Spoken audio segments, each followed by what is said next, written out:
Olá galera, vamos para mais uma aula do curso Gama e nesse vídeo nós vamos estudar a proporção de Galileu. Todos os movimentos que nós estudamos que tinham uma aceleração constante, eu posso usar essa proporção. Vamos entender melhor como é que funciona a PA de Galileu e realmente quando é que eu posso aplicar. Vamos para cá. Então, para acabar de vez com essa dúvida, tá, galerinha, que o aluno tem, sabe, professor, posso ou não aplicar a proporção de Galileu? É só observar esses dois exemplos, tá? Eu coloquei um movimento retardado, ou seja, ele está freando, a velocidade final é zero. E aqui eu coloquei um movimento acelerado, a velocidade inicial sendo zero. Então, professor, se a velocidade inicial for zero, claro, tem que ter aceleração, tá? A aceleração tem que ser constante, diferente de zero. Eu tenho um movimento acelerado ou um movimento retardado com aceleração constante. Olha só a primeira condição aqui, professor. A velocidade inicial e a velocidade final sendo zero. Professor, só essa condição não é suficiente, tá? Eu preciso, além dessa situação, dessa condição de que a velocidade final tem que ser zero, ou seja, um movimento retardado, ou velocidade inicial tem que ser zero, ou seja, um movimento acelerado, eu ainda tenho que ter, galerinha, intervalo de tempos iguais. A proporção de Galileu eu só posso aplicar se eu tiver naquele trecho a velocidade final, mas você contando em intervalo de tempos iguais, ou a velocidade inicial igual a zero, mas você também contando em intervalo de tempos iguais. A final sendo zero, mas tudo foi dividido em intervalo de tempos iguais, ou a inicial sendo zero, mas tudo dividido em intervalo de tempos iguais. São as condições que eu preciso para aplicar a proporção de Galileu, claro, né? Juntando com a informação de que a aceleração é constante e diferente de zero. Vamos lá. Se eu garantir que nesse movimento acelerado, com velocidade inicial nula, eu garantir que esses dois intervalos de tempo são o que, professor? Iguais. Eu tenho que ter essa condição, tá? Se esses intervalos de tempos forem iguais, eu vou ter certeza que esse espaço aqui, se ele vale t, esse outro espaço, professor, próximo intervalo de tempo, será o triplo, galerinha. Será o triplo de d. Ou seja, a nossa proporção de Galileu é proporcional aos números ímpares. Cuidado com esse detalhe. Vamos ver se satisfaz as condições. É retardado? Está freando. Beleza, tem aceleração constante, né, professor? Tem. A velocidade final é zero? É. Os intervalos de tempo são iguais? Vamos considerar delta T1 igual a delta T2. Então, se eu chamar essa distânciazinha bem aqui, galerinha, de distância D, essa outra distância será 3D. Bota uma outra situação, professor, com uma quantidade de intervalos de tempo maior. Vamos lá. Agora eu coloquei dois exemplos para a gente, tá? Em que são 3 intervalos de tempos iguais. Bom, para a gente encerrar aí e não ter mais dúvidas sobre quando aplicar a nossa proporção de Galileu. Então vamos lá? Galera, esse corpo e esse, eu vou considerar um movimento acelerado nesse e um movimento retardado nesse, tá? Eu vou tirar, então, fotos nesse movimento, que nós chamamos de fotos estroboscópicas, tá? Que são fotos tiradas no mesmo intervalo de tempo, intervalos de tempos iguais, para dar uma das condições da nossa proporção de Galileu, que são fotos tiradas no mesmo intervalo de tempo, tá? Professor, esse aqui está parado e começou a se mover no movimento acelerado, né, professor? Aceleração constante. Vamos fazer o que agora, professor? Vamos fazer o movimento dele e vamos tirar fotos, tá? Em cada posição que ele passar, eu vou tirando uma foto, mas intervalos de tempos iguais. Vai ficar, então, com certeza aí, 4 fotos. A foto do início, a segunda, a terceira e a quarta. Da mesma forma aqui.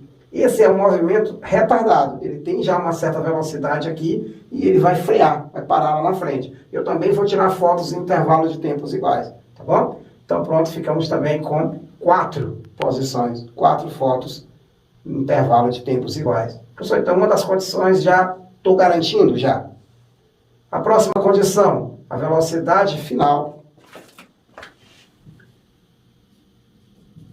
tem que ser zero no movimento retardado e a velocidade inicial tem que ser zero se o movimento for acelerado. Se você garantir que os intervalos de tempo são iguais, que a velocidade inicial é zero no movimento acelerado, ou que a velocidade final é zero no movimento retardado, e que a aceleração é constante e diferente de zero, então nós vamos ter condições de aplicar a PA de Galileu, tá? A proporção de Galileu. Professor, essa proporção de Galileu, se eu chamar essa distância bem aqui, de D, essa outra distância vai ser quanto, professor? 3D. 1D, 3D. A próxima distância, professor? 5D. E assim por diante. A próxima seria 7D, vai embora. Da mesma forma no movimento retardado, só que o menor é lá na frente, ó, perto da velocidade final, né, professor? Então aqui eu teria D. Aqui também, professor, eu teria o triplo de D. E aqui eu teria o quíntuplo de D. Está feita a nossa proporção de Galileu, tanto no movimento acelerado quanto no movimento retardado. Vamos ver uma aplicação, que é um caso particular, quando nós sabemos que os intervalos de tempo são de 1 em 1 segundo. Essa aplicação é interessante, tá? Porque a maioria das questões no vestibular são contados de 1 em 1 segundo, a maioria, tá? Então, olha para cá. Então, se nossa questão no vestibular for esse caso particular, que os intervalos de tempo são iguais a 1 segundo, então eu posso aplicar o seguinte raciocínio. No menor espaço que eu posso aplicar a proporção de Galileu, esse menor espaço, claro, se for no movimento acelerado, é no primeiro segundo. No primeiro segundo, você vai percorrer uma distância que é sempre metade da aceleração. Como assim, professor? É numericamente igual, tá? A metade da aceleração. Então, nesse caso, ele iria percorrer nesse primeiro segundo, se a velocidade inicial for zero, ele iria percorrer 4 metros. E agora é só você seguir aquele raciocínio de Galileu. O próximo é o triplo. Então, quer dizer que no próximo segundo, ele vai percorrer 12 metros. E o próximo, professor, é 5 vezes o inicial. E 5 vezes 4 vai dar 20 metros. Não esqueça essa história de que no primeiro intervalo de tempo, você percorre a metade da aceleração, pelo menos, né, numericamente, né, igual a metade da aceleração, eu só posso usar se for contando de 1 em 1 segundo. Professor, mas se fosse acelerado, né? Tem que ser a partir de zero. E se fosse retardado? Os intervalos de tempos têm que ser iguais e a velocidade final é zero. E o último intervalo de tempo, se ele for 1 também, 1 e 1, esse último intervalo de 1 segundo, você percorre metade da aceleração da gravidade. Sempre é um número, tá? Metade, o espaço é numericamente igual a metade da aceleração. Porque eu falo numericamente igual, porque as unidades são diferentes, tá? Mas, professor, então esse próximo espaço aqui será o quê? O triplo. E o próximo espaço aqui, professor, será quanto? Quíntuplo. 5 vezes 4, 20 metros. A proporção de Galileu sendo aplicada na horizontal, tá? Com aceleração constante, intervalos de tempos iguais, a velocidade inicial ou a final sendo zero e a aceleração constante e diferente de zero. Vamos ver então como é que seria essa aplicação se a gente considerar a aceleração gravitacional. Ou seja, eu conheço a gravidade de um certo planeta e eu quero soltar um corpo. Eu quero saber como é que vai se desenvolver essa proporção de Galileu. Lembrando que eu tenho que contar também intervalos de tempos iguais. Vamos ver? Claro que é melhor a gente considerar, né, a Terra, Glaninho. E eu sei que próximo da superfície da Terra, nós temos uma aceleração escalar, que é, professor, igual à intensidade do campo gravitacional. Assim, se eu soltar um corpo próximo da superfície da Terra, a velocidade dele a cada segundo vai aumentando de 10 em 10. Por quê, professor? Porque a aceleração da gravidade é aproximadamente 10 metros por segundo ao quadrado. Detalhe, né?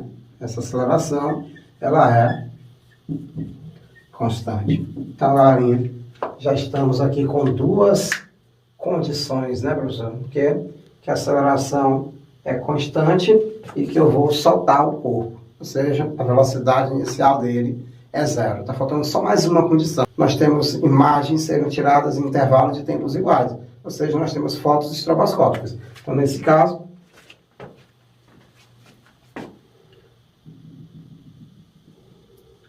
Se eu soltar um corpo, ou seja, soltando um corpo, professor, a velocidade inicial dele é quanto? É 0, tá bom? E ele vai descendo. Tirei a primeira foto, lá na posição inicial, tirei a segunda foto, tirei a terceira foto e tirei a quarta foto. Ele bateu certinho na superfície, tá? Vamos ver as condições. Foi em intervalo de tempos iguais, professor? Foi. A velocidade inicial é 0? É. A aceleração é constante e diferente de 0? É, também. Então, eu posso fazer a minha proporção de Galileu. Então, quer dizer o que, professor? Que esse intervalo sendo ΔT, e esse ΔT, e esse ΔT, eu vou ter essa distância D, logo essa distância será o que, professor? 3D, logo essa outra distância será o que, professor? 5D, quíntuplo, tá, galerinha? Ficando aí proporcional aos números ímpares. Mas tem um caso particular, não tem, professor? Tem. Se esse intervalo de tempo for de 1 em 1 segundo, então, galerinha, o primeiro segundo, só se você tiver certeza que é de 1 em 1 segundo, tá? Então, no primeiro segundo, a distância que ele desce é de 5 metros. É numericamente igual à metade da aceleração gravitacional, que no caso é a metade da aceleração escalar, professor. Nesse caso aqui, no próximo segundo, será 3 vezes, será o triplo, que no caso seria 15 metros. E o próximo seria o quíntuplo de 5, tá? Professor, multiplica por 3 e agora multiplica por quanto? Por 5. 5 vezes 5, 25. Ele estaria caindo de uma altura, né? Em 3 segundos, galerinha, ele estaria caindo de uma altura de 45 metros. Lembra na queda livre, como é que eu calculo o tempo de queda? Eu dobro a altura. Depois que eu dobrar a altura, professor, eu vou usar aquela raiz especial. Qual é? Aquela raizinha que corta quem? 0. E raiz de 9 é o quê? 3 segundos, tá? Só para lembrar aí aquela dica de queda livre, tá bom? Então tá aí a nossa proporção de Galileu sendo utilizada na queda livre, tá? Pessoal, como é que seria essa proporção de Galileu usada no lançamento horizontal? Foi nossa aula, né? Anterior.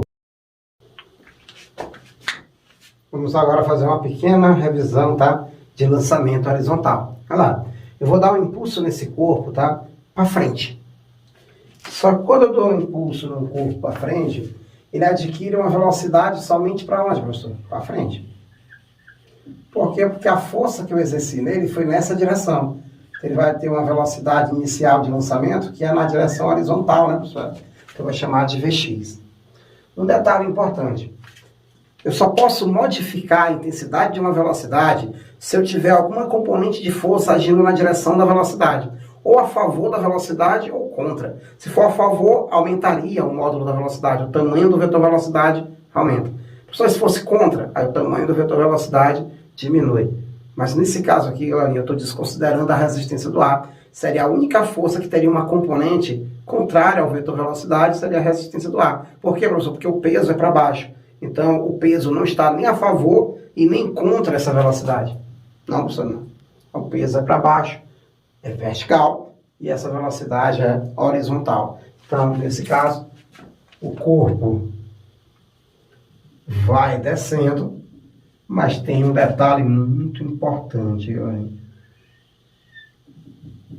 Essa velocidade para frente, em qualquer intervalo de tempo que você for analisar, essa velocidade para frente ela não muda, tá? Quer dizer que para frente ele está percorrendo espaços iguais em intervalo de tempos iguais. Esse é o conceito de movimento uniforme, né, pessoal? Com certeza. Então, se para frente a velocidade não muda, ele vai percorrer espaços iguais em intervalo de tempos iguais. Eu vou chamar de Dzão, porque eu vou chamar de Dzinho só na hora de aplicar a nossa proporção de Galileu. Tá bom? Prontinho, professor. Isso é para frente. Isso quer dizer o quê, professor? Que se a velocidade for de 8 metros por segundo, significa que a cada segundo ele percorre 8 metros para frente.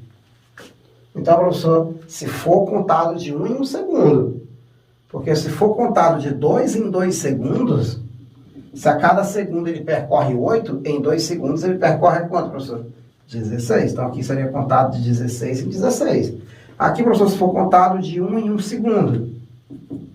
Se for de 1 em 1 segundo, galerinha, com certeza, tá?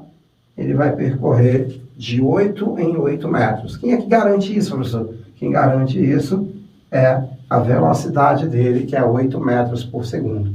Detalhe importante, eu só posso usar esse raciocínio, que a cada segundo ele percorre tantos metros se o movimento for uniforme, se o módulo do vetor velocidade for constante. Não posso, então, pensar dessa forma quando eu estiver analisando o movimento vertical. E na vertical, o que aconteceu, professor? Opa, na vertical, nós temos a velocidade VOY igual a zero. E o que é VOY? É a velocidade na vertical. E no início não tem movimento na vertical, só na horizontal. Então, se não tem movimento na vertical, considero o VOY zero. Pessoal, mais 1 segundo depois, quanto é essa velocidade para baixo? Essa velocidade para baixo, galerinha, vale 10 metros por segundo. Como é que o senhor sabe disso, professor? Porque a aceleração gravitacional me diz, galerinha, o seguinte. Que 10 metros por segundo ao quadrado é 10 metros por segundo. Eu sempre faço isso com vocês na aula, né? Interpretar a aceleração, galerinha. Significa que a cada segundo a velocidade vai sofrer uma variação de 10 unidades. Se fosse 8 metros por segundo ao quadrado, significa que a cada segundo a velocidade ia sofrer uma variação 8. Então, professor, se eu estou contando 1 segundo, variou de 0 para quanto? Para 10. Mais 1 segundo se eu contar mais 1 segundo, ou seja, próximo de tocar no chão, vou botar aqui, tá? Próximo de tocar no chão, a velocidade para frente continua o que, professor? Continua 8, tá? Para frente, galerinha, não muda. Então, para frente continua 8 metros por segundo. Só que para baixo, a coisa mudou. Quanto é para baixo, professor? Para baixo é simples, galerinha. É só lembrar que a cada segundo aumenta 10 unidades para baixo, tá bom?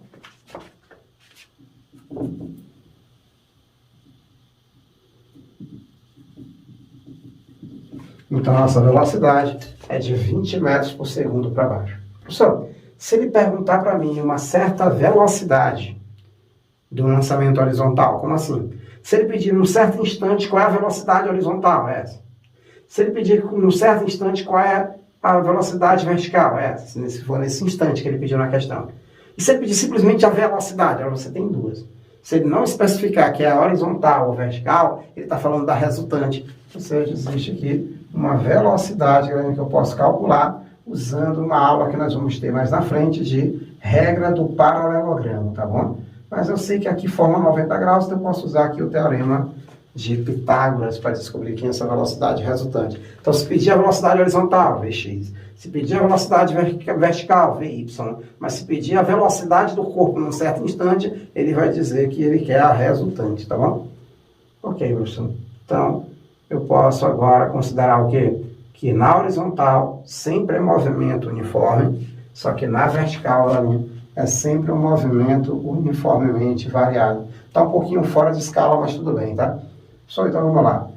Esse primeiro intervalo de tempo, professor, 1 segundo, quanto é que o corpo desce? É só lembrar que numa direção da aceleração, e é nessa direção que nós estamos analisando agora, porque a gravidade é para onde, professor? É para baixo. No primeiro segundo de queda, você desce quem, professor? Metade, tá? Uma distância que é numericamente igual à metade da aceleração gravitacional. Nesse caso, metade de 10, assim. E o próximo intervalo, professor? Eu vou pegar a minha proporção de Galileu, que me diz que eu tenho que pegar o triplo de 5. E o triplo de 5 é quanto? 15 metros. Como eu disse, está um pouquinho fora de escala, tá? Mas a ideia é sempre essa, eu aplicando a proporção de Galileu no lançamento horizontal. Agora nós vamos fazer uma aplicação dessa proporção de Galileu numa questão do nosso material, que foi resolvida nas aulas anteriores, tá? Que é aquela questão do helicóptero, quando ele solta um objeto, eu considero esse objeto indo no lançamento horizontal. Vou botar alguns segundos para vocês e depois eu volto com a resolução.